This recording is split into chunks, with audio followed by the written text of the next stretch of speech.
नमस्कार साथियों, हाल ही में एक खबर सामने आई कि एआई की मदद से 19 साल पुराने ट्रिपल मर्डर केस को सॉल्व कर लिया। 3 साल से भी कम समय में एआई का इतना एडवांसमेंट आश्चर्यजनक भी है और डरावना भी। ऐसा इसलिए क्योंकि जिस तरह से एआई हर प्रोफेशन में अपने पांव पसार रहा है, उसने करोड़ों लोगों की रोजी रोटी का भविष्य दांव पर लगा दिया है। अभी कुछ ही साल पहले की तो बात है जब कंप्यूटर साइंस, कोडिंग और टेक की स्टडी को गारंटेड जॉब का सर्टिफिकेट माना जाता था। हर साल लाखों स्टूडेंट सिर्फ कंप्यूटर साइंस की पढ़ाई करने के लिए कॉलेज में एडमिशन की लाइन में खड़े रहते थे ताकि उनकी जॉब सिक्योर हो जाए, और नौकरी लगती भी थी क्योंकि डिमांड भी इतनी ज्यादा थी। लेकिन इस बीच 30 नवंबर 2022 को कुछ ऐसा हुआ जो जॉब के फ्यूचर को हमेशा हमेशा के लिए बदलने वाला था। मैं बात कर रहा हूँ ओपन एआई के पहले मॉडल चैट जीपीटी 3.5 के लॉन्च इवेंट की। Essays, philosophical questions, even therapy. ChatGPT is a computer program that will write whatever you want quickly and convincingly. तब कोई नहीं जानता था कि एक चैटबॉट के नाम से हम सबके सामने आया ओपन एआई का ये मॉडल आर्टिफिशियल इंटेलिजेंस के ऐसे युग की शुरुआत करने जा रहा है जो सिर्फ 2.5 साल बाद ही लाखों करोड़ों लोगों की नौकरी खत्म करने का कारण बनता दिखेगा। एआई पावर्ड एक छोटी सी चिप की मदद से हजारों किलोमीटर दूर बैठे किसी व्यक्ति के बेडरूम में ही उसे मारा जा सकेगा और बड़े बड़े युद्ध के समीकरण बदले जा सकेंगे। Education, economy, technology, coding, software development, complex calculations, medical science, research, जो कुछ भी आप सोच सकते हैं, आज एआई वो सब करने में सक्षम हो रहा है। और इसका परिणाम है लाखों लोगों की नौकरियों पर एआई की वजह से लटकती तलवार। आजकल ये बहुत आम बात हो चली है कि खबर आती है कि किसी बड़ी कंपनी में एआई के चलते हजारों लोगों को नौकरी से निकाल दिया गया है। अकेले 2025 में अब तक 1 लाख से ज्यादा लोग अपनी नौकरियां गंवा चुके हैं। और ये वो लोग हैं जो Microsoft, IBM, Intel, Amazon, Google, Meta जैसी कंपनियों में काम कर रहे थे और टेक रोल पर काम कर रहे थे। माइक्रोसॉफ्ट ने मई में 6000 लोगों को नौकरियों से निकाला था और अब जुलाई अगस्त में 9000 लोगों को नौकरी से निकालने की तैयारी कर रहा है। In a significant move shaking the global tech industry, Microsoft has announced the layoff of approximately 9,000 employees. Amazon पिछले कुछ सालों में 27,000 लोगों को नौकरियों से निकाल चुका है। आईबीएम ने अपने एचआर डिपार्टमेंट से 8,000 लोगों को ये कहकर निकाल दिया कि एआई की मदद से एचआर का काम अब लगभग ऑटोमेटेड हो चुका है। साथियों, एआई का कारण देते हुए हजारों लोगों की नौकरियों से निकाले जाने की खबर की ये जो लिस्ट है ना, ये काफी लंबी है और अगर ये खबरें कम पड़ जाए तो बाकी का असर एआई एक्सपर्ट्स के स्टेटमेंट पूरा कर देती हैं। जैसे गेफ्रे हिल्टन, जिन्हें एआई का गॉडफादर कहते हैं, उनका साफ साफ कहना है कि अगले कुछ सालों में अधिकतम व्हाइट कॉलर जॉब एआई से रिप्लेस हो जाएंगी। How dangerous AI could be. I realised that these things will one day get smarter than us, and we've never had to deal with that. And if you want to know what life's like when you're not the apex intelligence, ask a chicken. And so there's risks that come from people misusing AI, and then there's risks from AI getting super smart and deciding it doesn't need us. Geoffrey Hinton जैसे और भी कई experts हैं जिन्होंने समय समय पर AI से होने वाले मास जॉब लॉस के खतरे को लेकर अपनी बात कही। अब एक तरफ ये डरावने नंबर्स और डेटा हैं और दूसरी तरफ नौकरी पाने वालों के लिए सालों पढ़ाई कर चुके वो स्टूडेंट्स जिनके सपने एआई की रैपिड ग्रोथ की रेस में हर दिन कुचले जा रहे हैं। और ऐसी स्थिति में सवाल आता है कि नौकरियों का भविष्य क्या है। ऐसी दुनिया जिसके बारे में कहा जा रहा है कि इंसानों के बॉस से लेकर गर्लफ्रेंड भी अब एक एआई रोबोट होगा, वहां कोई खुद के फ्यूचर को कैसे सिक्योर कर सकता है? क्या स्थिति सच में हाथ से निकल चुकी है या फिर सिर्फ कुछ लोगों द्वारा एआई इम्पैक्ट का एक बबल बनाया जा रहा है जबकि रियलिटी कुछ और ही हो? साथियों, अगर आपके मन में भी यही सभी सवाल चल रहे हैं और आप एआई से रिप्लेस होने के डर में जी रहे हैं, तो ये वीडियो आपके लिए बहुत जरूरी है, जिसमें हम एआई के इम्पैक्ट और फ्यूचर ऑफ जॉब से जुड़े हुए हर एक पहलू पर विस्तार पूर्वक चर्चा करने वाले हैं और साथ ही बात करेंगे वर्ल्ड इकोनॉमिक फोरम की फ्यूचर ऑफ जॉब्स रिपोर्ट 2025 पर, जो आज के समय में एआई से रिप्लेस होने से डर रहे लोगों के लिए और लाखों स्टूडेंट्स का फ्यूचर सिक्योर करने में सबसे ज्यादा हेल्पफुल साबित हो सकती है। तो चलिए शुरू करते हैं।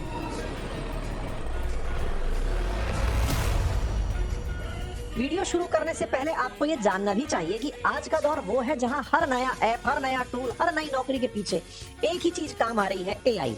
अब एआई सिर्फ टूल नहीं रह गया है, ये हमारी बातचीत, हमारी जॉब्स, हमारी सोच, यहाँ तक कि हमारी भावनाओं में भी एंट्री कर चुका है। AI girlfriend, AI therapist, AI teacher, AI bosses, सब कुछ संभव हो चुका है। अब ये सुनने में जितना फ्यूचरिस्टिक लगता है उतना रियल भी है। इस रियलिटी में सबसे बड़ा सवाल ये है कि क्या आप इस बदलाव के लिए तैयार हैं? क्योंकि अब वो जमाना नहीं रहा जब एक ही स्किल से पूरी जिंदगी जिंदगी गुजारती थी। आज जो जॉब्स हैं वो शायद कल मौजूद भी ना हो, और जो कल आने वाली है उसके लिए आज तैयारी करनी होगी। इसलिए अब जरूरत है कि हम एआई से डरने की बजाय उसे समझें, सीखें और उससे आगे निकलें। यही सोच लेकर स्केलर आपके लिए एक प्लेटफॉर्म लेकर आया है जो आपको एआई, डेटा साइंस और मशीन लर्निंग जैसे फ्यूचर रेडी स्किल सिखाने में मदद करता है। यहाँ सिर्फ थ्योरी नहीं, बल्कि आपको इंडस्ट्री एक्सपर्ट से live guidance, real world project और 900 से अधिक कंपनियों में प्लेसमेंट तक की सुविधा मिलती है। 15,000 से ज्यादा लोग पहले ही अपने करियर को अपग्रेड कर चुके हैं, अब बारी आपकी है। इनके पास में 0 ब्याज से लेकर 2 साल तक की आसान ईएमआई का विकल्प है। तो अगर आप चाहते हैं कि आने वाले कल में आपकी जगह कोई मशीन ना ले, तो आज ही स्केलर की फ्री लाइव मास्टर क्लास में हिस्सा लें। ईएमआई भी आसान है और सीखना भी। अब बात करते हैं एआई से कंप्यूटर रेवोल्यूशन की तुलना।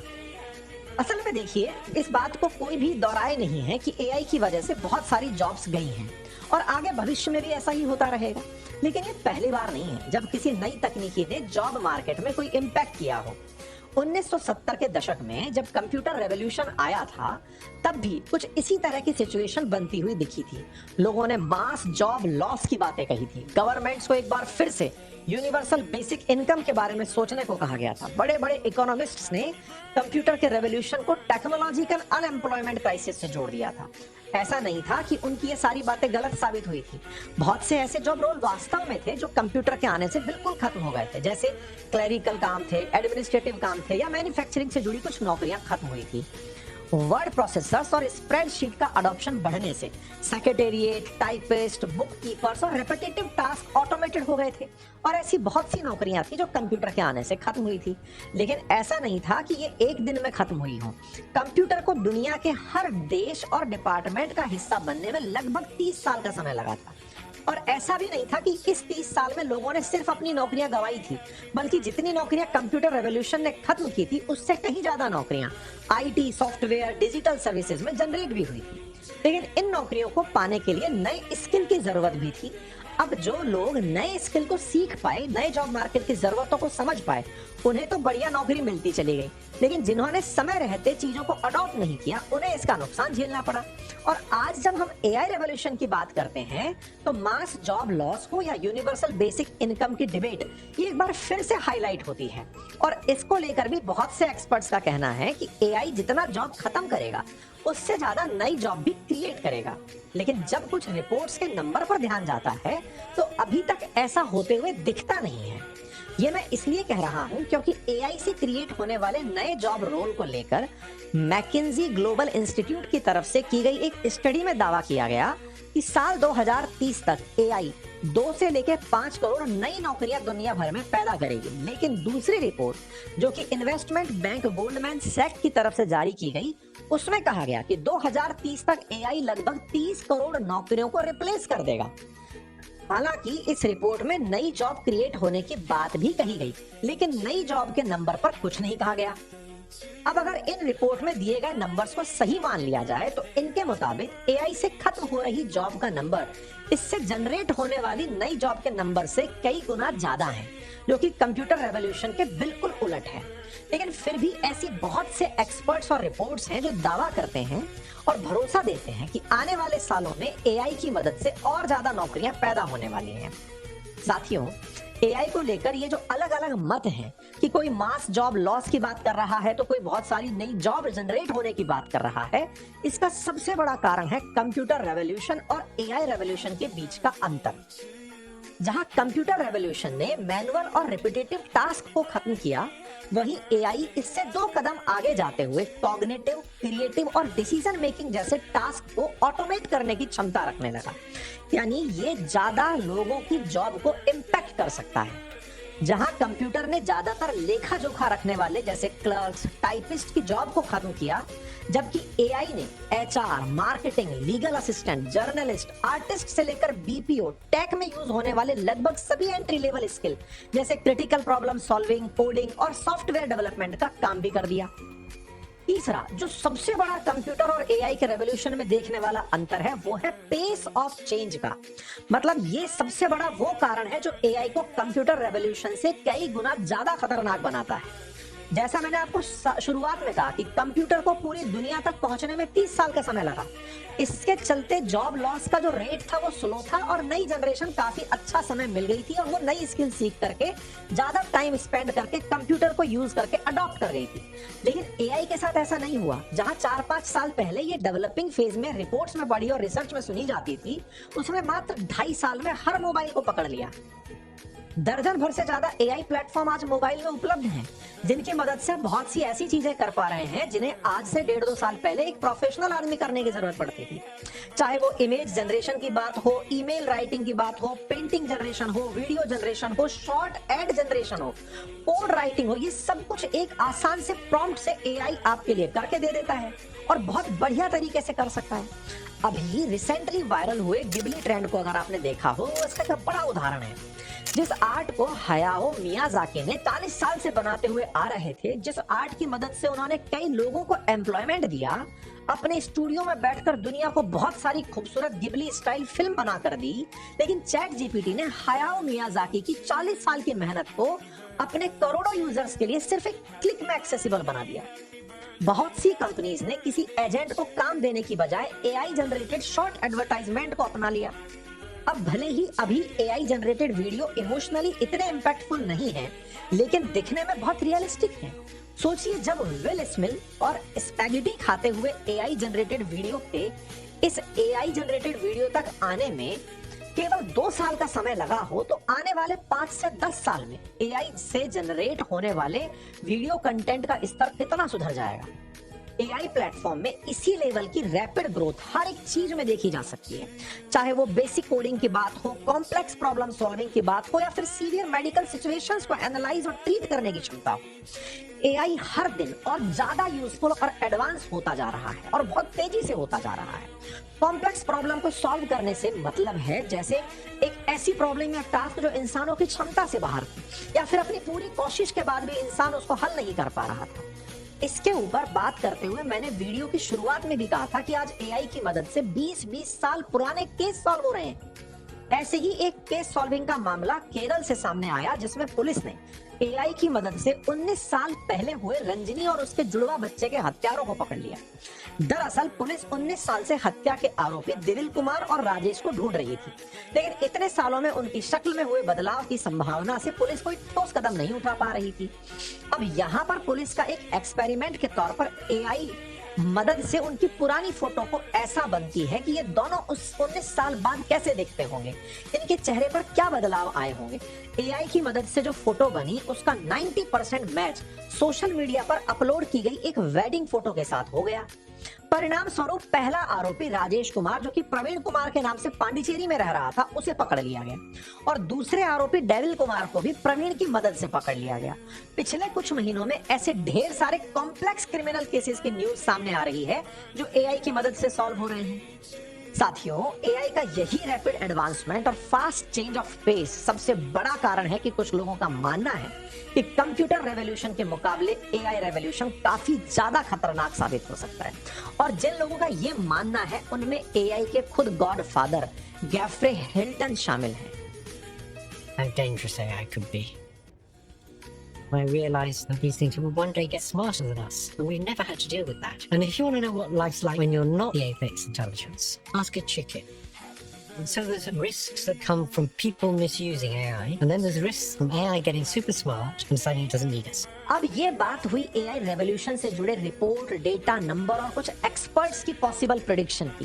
लेकिन अब थोड़ा एआई के इम्पैक्ट का प्रैक्टिकल एनालिसिस भी कर लेते हैं, क्योंकि जब बात मास जॉब लॉस से जुड़ी हो तो एआई को कौन सी बड़ी प्रॉब्लम्स को फेस करना पड़ सकता है। साथ ही हम उस बात का फैक्टर की भी चर्चा करेंगे जो आने वाले टाइम में एआई की रैपिड ग्रोथ को स्लो कर सकती है। भाई, हमने तो बात कर ली, अब इसके आगे चर्चा करते हैं एआई को चैलेंज क्या हो सकते हैं। साथियों, किसी भी तकनीक या सर्विस को आम लोगों तक पहुंचाने के लिए सबसे पहले जरूरत पड़ती है मजबूत इंफ्रास्ट्रक्चर की। एआई के लिए भी यही बात लागू होती है। इसके इंफ्रास्ट्रक्चर में सबसे ज्यादा जरूरी चीज है टाइम, एनर्जी और रेयर अर्थ एलिमेंट्स। सबसे पहले मैं बात करता हूं टाइम की। हम में से ज्यादातर लोगों के लिए एआई की शुरुआत 2022 में हुए चैट जीपीटी के साथ हुई, लेकिन असल में जिन लोगों ने इसके ऊपर काम किया वो सालों पहले इसे धीरे धीरे तैयार करते जा रहे थे। और इतना समय इसलिए लगा क्योंकि एक एआई मॉडल को तैयार करने के लिए हजारों लाखों लाइंस में कोड लिखने पड़ते हैं। आप चैट जीपीटी या फिर किसी भी एआई चैटबॉट से कोई भी सवाल करते हैं, उसका जवाब देने के लिए उस चैटबॉट को कोड लिखकर ट्रेन किया जाता है। उसका एआई मॉडल कितना ज्यादा कॉम्प्लेक्स चीजों को सॉल्व करने में सक्षम होगा, उसे उतनी ही ज्यादा कोडिंग के साथ ट्रेन किया गया होगा, यानी ज्यादा समय की जरूरत पड़ी होगी। रिसर्च के साथ बात वीडियो जनरेशन वाले एआई मॉडल्स के साथ भी यही बात रिपीट होती है। अभी कुछ ही दिन पहले की बात है जब गूगल ने कहा था कि उसे अपने वीडियो जनरेशन प्लेटफॉर्म गूगल वीईओ 3 को ट्रेन करने के लिए YouTube पर मौजूद 2000 करोड़ से भी ज्यादा वीडियोस का उपयोग करना पड़ा।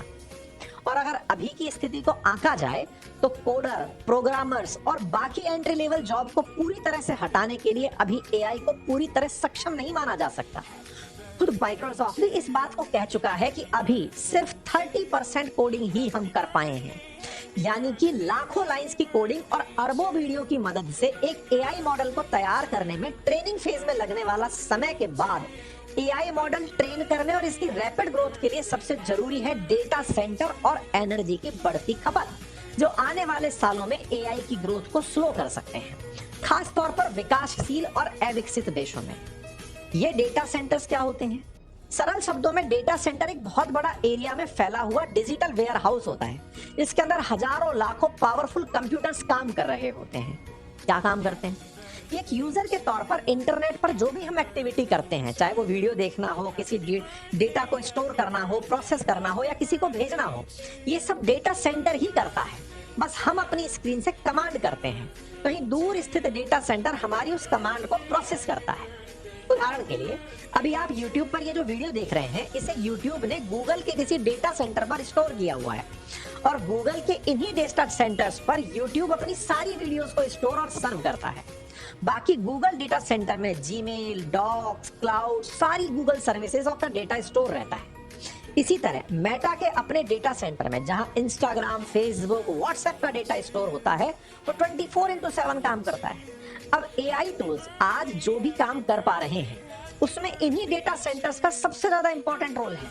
जैसा मैंने पहले ही कहा था कि एआई को कुछ भी सीखने के लिए ह्यूज अमाउंट ऑफ डेटा की स्टडी करनी पड़ती है और ये सब इन्हीं डेटा सेंटर्स में होता है। जैसे गूगल ने अपने डेटा सेंटर में मौजूद करोड़ों यूट्यूब वीडियोस का उपयोग अपने वीईओ 3 एआई मॉडल को ट्रेन करने में किया। दूसरा कारण जो एआई के लिए डेटा सेंटर को बहुत जरूरी बना देता है, वो है फास्ट रेस्पॉन्स। आप एआई से कोई सवाल करते हो या कोई पिक्चर वीडियो जनरेट करने के लिए कहते हो, तो आपके सवाल और डिमांड को तेजी से प्रोसेस करने के लिए हाई स्पीड कंप्यूटर्स की जरूरत पड़ती है, जो कि डेटा सेंटर में मौजूद होते हैं। यानी आपके सवाल पर एआई का जो भी रेस्पॉन्स आपके मोबाइल या लैपटॉप की स्क्रीन पर दिखता है, उस सब कुछ कहीं दूर बने हुए डेटा सेंटर पर लाइटनिंग स्पीड पर प्रोसेस हो रहा होता है। तीसरा कारण जो डेटा सेंटर को एआई के लिए जरूरी बना देता है, वो है टर्न्स ऑफ इंफॉर्मेशन और एआई की सारी लर्निंग को सुरक्षित रखने और 24/7 उपयोग में तैयार रखने के लिए तैयार रखना। साथियों, आज की डेट में एआई की सारी क्षमताओं को संभव बनाने में इस डेटा सेंटर में रखे हजारों लाखों हाई स्पीड इंटरकनेक्टेड कंप्यूटर्स और सर्वर का सबसे ज्यादा योगदान होता है। इसीलिए डेटा सेंटर को डिजिटल वर्ल्ड की बैकबोन भी कहा जाता है। लेकिन साथियों, एआई की रैपिड ग्रोथ में इन डेटा सेंटर्स की हमें जितनी ज्यादा जरूरत है, उससे भी ज्यादा इस पर जो रिसोर्सेज खर्च होते हैं और उनमें भी एनर्जी और रेयर अर्थ एलिमेंट शामिल हैं। एआई के बाद से डेटा सेंटर पर खर्च हो रही पावर का गोल्डमैन सैक्स की एक रिसर्च में बताया गया कि साल 2023 में डेटा सेंटर में आने वाली पावर डिमांड साल 2027 तक 50% और साल 2030 तक 165% बढ़ जाएगी। इसी रिपोर्ट में आगे बताया गया कि डेटा सेंटर में पावर सप्लाई की बढ़ती डिमांड को पूरा करने के लिए साल 2030 तक इलेक्ट्रिक ग्रिड पर 720 बिलियन अमेरिकी डॉलर खर्च करने की जरूरत पड़ेगी और इन प्रोजेक्ट्स को पूरा करने में कई साल भी लग सकते हैं। एआई के उदय के बाद डेटा सेंटर्स की बढ़ती पावर डिमांड पर इंटरनेशनल एनर्जी एजेंसी की एक रिपोर्ट में बताया गया कि साल 2024 में डेटा सेंटर्स पर 415 टेरावाट आवर की बिजली खपत थी, जो साल 2030 तक दोगुनी होकर 945 टेरावाट आवर हो जाएगी, जो कि आज के समय जापान के पूरे साल की बिजली खपत के बराबर है। और इसीलिए साथियों डेटा सेंटर में बढ़ रही बिजली की इसी खपत को एआई की रैपिड ग्रोथ में सबसे बड़ी रुकावट माना जा रहा है। कहा जा रहा है कि जिस तरह एआई एक्सपर्ट्स दावा कर रहे हैं कि अगले 5 सालों में एआई लगभग सभी एंट्री लेवल पर जॉब खत्म कर देगी, प्रोग्रामर्स को पूरी तरह रिप्लेस कर देगी, वो इतना आसान नहीं होगा। और यही कारण है कि ओपन एआई के सीईओ सैम अल्टमैन ने कहा कि एआई का भविष्य एनर्जी पर डिपेंड करता है। भविष्य की जरूरतों को देखते हुए अल्टमैन ने 2021 में न्यूक्लियर फ्यूजन पर काम कर रही यूएस की एक निजी कंपनी हेलियन एनर्जी को $375 मिलियन दिलवाए थे और डील की थी कि आने वाले सालों में हेलियन एनर्जी माइक्रोसॉफ्ट को एनर्जी प्रोवाइड करवाएगी। एनर्जी की खपत के बाद जो चीज डेटा सेंटर की बढ़ती जरूरत में रुकावट बन सकती है वो है रेयर अर्थ एलिमेंट। अगर कुछ उदाहरण की बात की जाए तो neodymium magnet rare earth element hard drive में उपयोग होता है। ये कॉम्पैक्ट डिजाइन के साथ हाई स्टोरेज स्पेस प्रोवाइड करवाने में काम आता है। दूसरा है यट्रियम। इसके उपयोग से बने सुपर कंडक्टर्स को एनर्जी सेविंग में और डेटा सेंटर में उपयोग में होने वाले कूलिंग सिस्टम में उपयोग में लिया जाता है। तीसरा रेयर अर्थ एलिमेंट है लैंथेनम, जो पावर कट जैसी स्थिति में बैटरीज को ज्यादा देर तक पावर सप्लाई के लायक बनाता है ताकि डेटा सेंटर के कंप्यूटर बिना रुकावट चलते रहें। कुल मिलाकर 17 ऐसे रेयर अर्थ एलिमेंट हैं जो एआई पावर्ड चिप्स से लेकर के डेटा सेंटर में यूज होते हैं। इनकी बढ़ती डिमांड को पूरा करना बहुत खर्चीला और समय लेने वाला काम। ऊपर से रेयर अर्थ एलिमेंट की सप्लाई पर चाइना की डोमिनेंस एक बड़ी चिंता का कारण बनता दिख रहा है।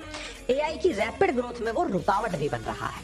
ये सब कुछ ऐसे फैक्टर्स हैं जो एआई को इतना एडवांस बनने में रुकावट पैदा कर सकते हैं, जिससे ये मास जॉब लॉसेस का कारण बन रहे हैं।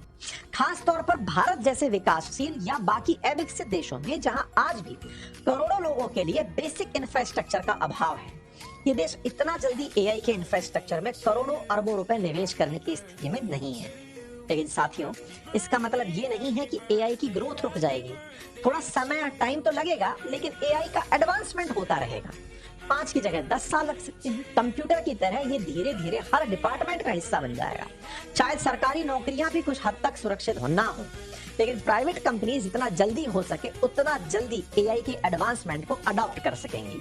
1-2 सालों में नहीं तो आने वाले कुछ समय बाद एआई वो सारी क्षमता जरूर विकसित कर लेगी जो आज के समय मौजूद 90% एंट्री लेवल जॉब्स को खत्म कर देगी। इस बात में कोई शक किसी को नहीं होना चाहिए और इस बात को सारे एआई कंपनीज को चलाने वाले लोग भी बहुत अच्छे से जानते हैं। उन्हें पता है कि ये सारी रुकावटें अस्थायी हैं और आखिरी हकीकत यही है कि एआई ही तकनीकी का भविष्य है। तभी तो मेटा ने $100 मिलियन अमेरिकी डॉलर का बोनस देकर अपनी सुपर इंटेलिजेंट लैब की टीम बनाने की बात सामने आ रही है।